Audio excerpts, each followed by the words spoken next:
Mike Jacobs would never have imagined that being ignored by his best friend Ollie could feel quite so painful. They always had done everything together, from being kids, sport, video games, drinking, but now for 2 weeks, nothing, just silence.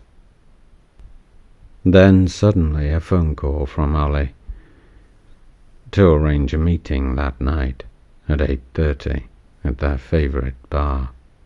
No explanation, no apology. And at that exact time Ollie strode in, to Mike's amazement, as his friend, in the entire time he'd known him, had never been on time or early for anything.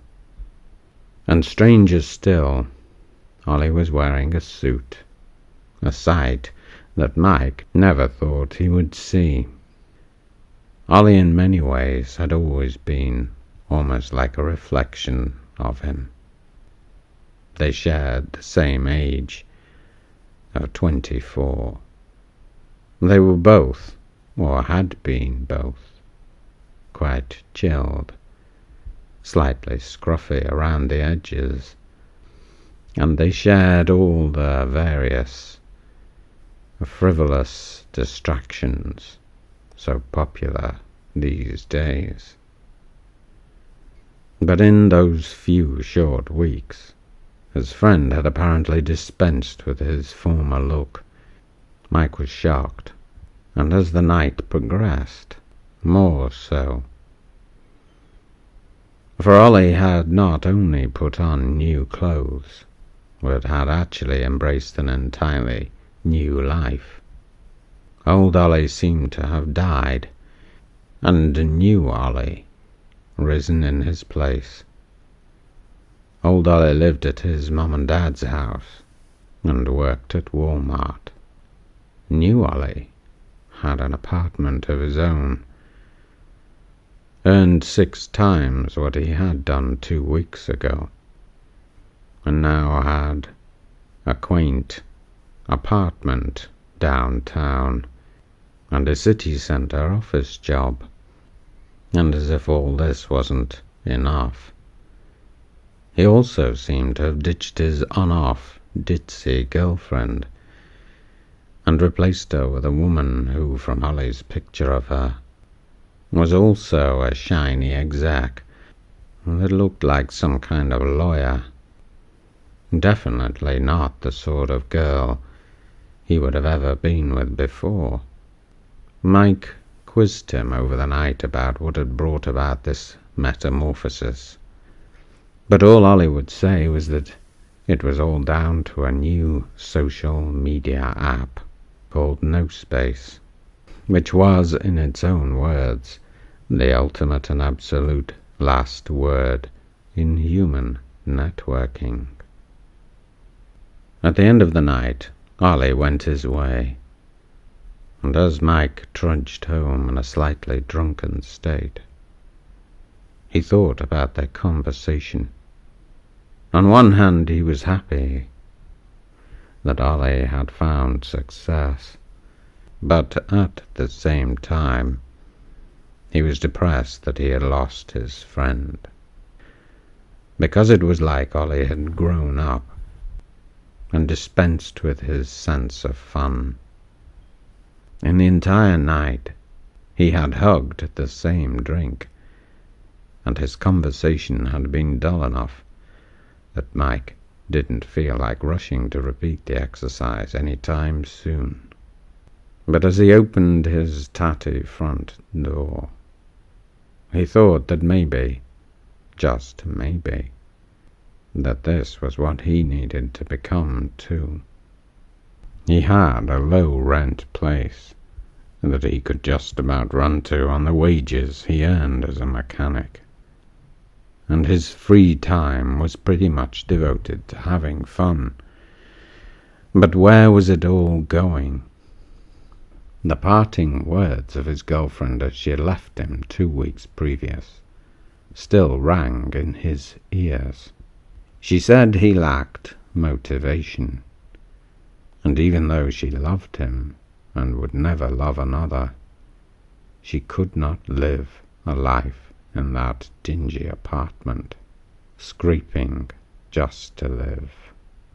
He knew she was goading him, but he knew also that if he didn't change, then that would be his life, a life most probably spent alone.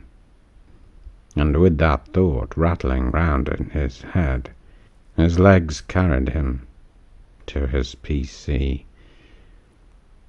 where he sat down and brought up the NoSpace website. Like all such vacuous places, it was all hype and big claims. You can be more popular, be all friended up, and change your life. Maybe that was true, Mike thought. It certainly had been true for Ollie.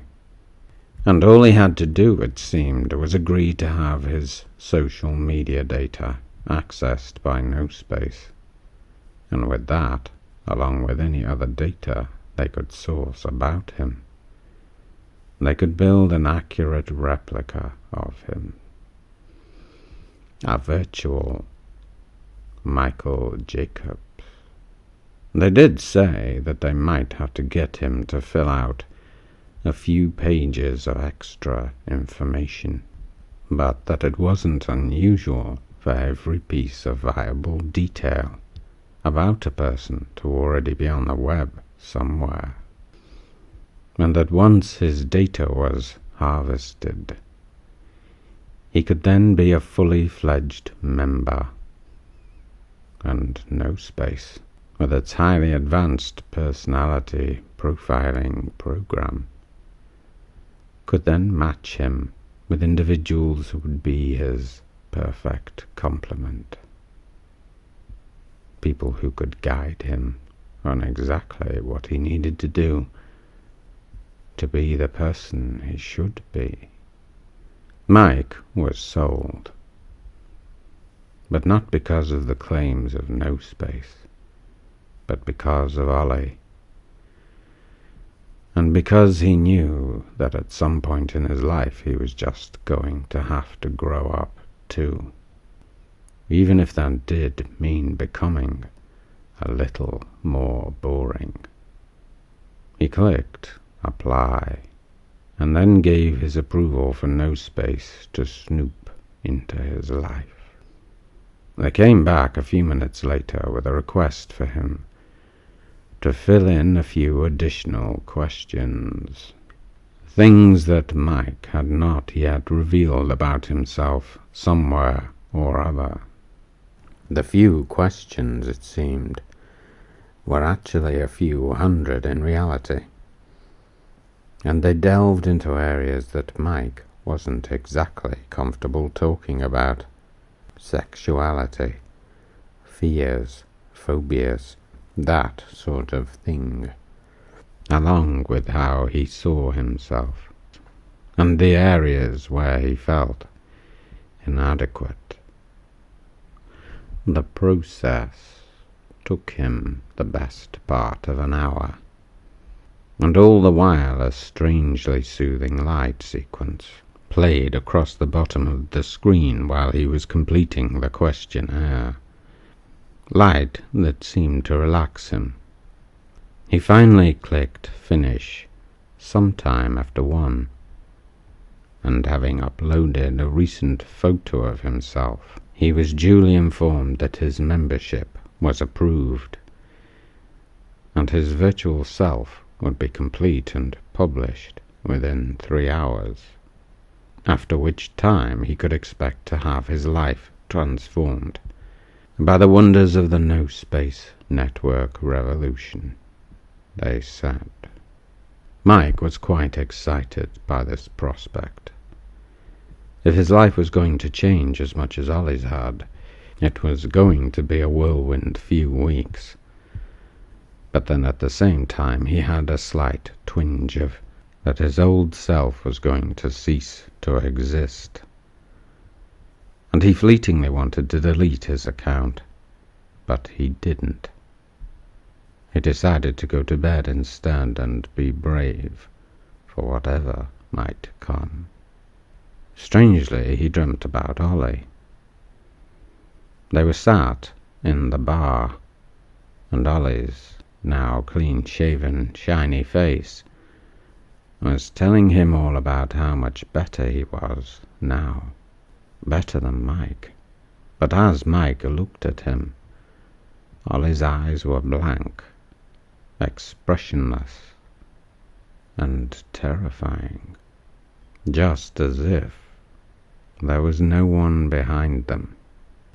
He awoke from that dream suddenly, the unease of it spilling over into his waking mind as he sat up in his bed trying to throw off the disturbing image of Ollie's vacant face.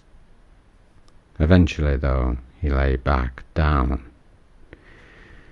and closed his eyes once more to try to drift off. But a thud at the foot of his bed made him freeze as his eyelids flung open. He lay there, ice still, as he tried to tell himself that it must have been something falling off his bed, and although he couldn't think of anything it could be, that thought was enough to allow him to wait seconds to see if another noise came. Unfortunately for Mike, it did. Not a thud, but the sound of someone's breath, slow and steady. He prepared himself. His baseball bat was just under his bed, and he knew that he had to move quickly enough that he could get that weapon before his assailant could react. Without any warning, he twisted over, flung himself to the side, and grabbed that bat, turning instantly to face whoever it was that had invaded his space. A man was clearly stood at the foot of his bed, silhouetted in the half-light that seeped into his room from his hallway light. Mike had that instant sinking feeling. Although his plan was good, the execution of it suddenly faltered. It occurred instantly to Mike that this individual might have a gun or a knife, and his next move could well be his last. And the brave warrior in him suddenly evaporated. But before he could do anything, before he could even speak, the man simply vanished. He rubbed his eyes in disbelief. Was this some kind of a hallucination, he thought? Had he still been asleep? And this was some weird, half-conscious dream he had just had. His heart was racing, and there was no way he was simply going back to bed after that. So he decided to get up and have a drink to settle his nerves. He grabbed a beer from his fridge and decided to sit down in front of his PC again, with the intention of playing a game to hopefully help him chill out. But as he took hold of his mouse, he realized that his computer was still switched on, and his monitor had only been in sleep mode. Odd. I was quite sure I switched that off, he said to himself, as the NoSpace site appeared on screen. This freaked Mike out even more, as he knew he'd closed that page. But here it was, back again, and worse still, it then greeted him in a small dialog box at the side of the screen. "Hello, Michael. Did you sleep well?" it said. Mike looked at it. His mind was trying to work out just what kind of cyber nightmare the NoSpace site really was. "How do you know I've been asleep?" Mike typed back in response, as he took another long gulp of his beer. "NoSpace knows everything, Michael. Is that beer nice?" it inquired. Mike panicked at that comment and frantically inspected his webcam. It definitely didn't appear to be on. It also just happened to be unplugged, eliminating any obvious chance that NoSpace was actually spying on him. "Seriously, how do you even know that?" Mike demanded. "As I said, we know everything," appeared on screen. "We know what you're going to say next. You're going to ask who I am." That very question was on Mike's lips, and the shock of being pre-guessed didn't stop him asking it anyway. "I am you, Michael," came the reply. This stirred Mike's anger. He hadn't joined NoSpace to be creeped out by some weirdo employee. "What the hell do you mean?" Mike asked. "You obviously aren't me, and I really don't appreciate this BS," he typed. "I'm your virtual self, Michael. Please don't be angry. This is all for your good, after all," it replied. "Actually, I think I've changed my mind," Mike stormed. "I want to cancel my account." The reply slowly and calmly filled the dialog box. "I'm afraid it's too late for that, Michael. I know that we need my input in our life. I think you have made a mess of our life so far, don't you? Isn't that why you joined NoSpace?" Mike filled the line with expletives about where he thought this fake other self should go and what it should do to itself when it got there.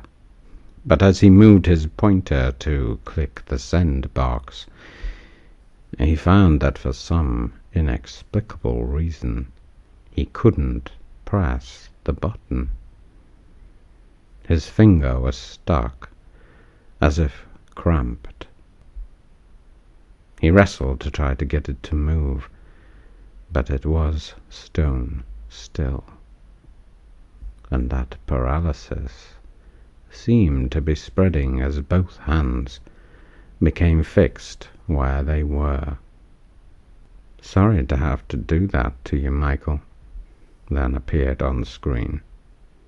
"But foul language cannot be tolerated, I'm afraid."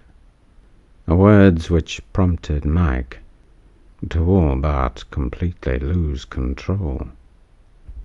A fear-based storm of emotion overtook him that was intent on kicking over the table and smashing his PC to pieces.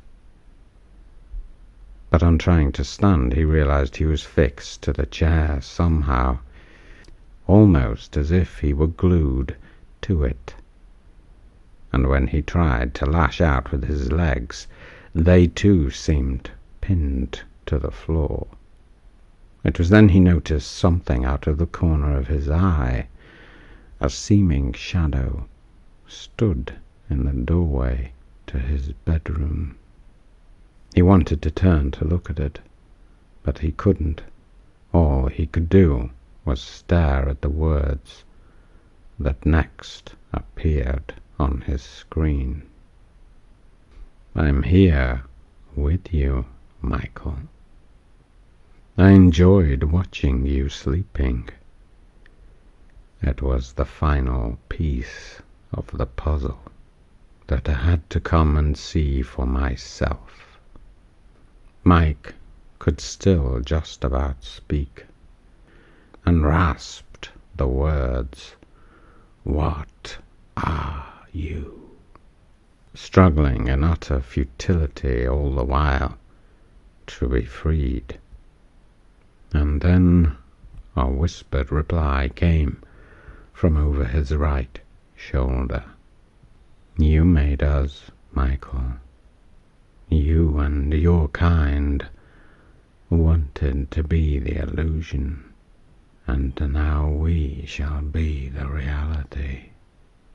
And with that, a wispy shadow of an arm reached in front of him and deleted the text that he had been unable to send.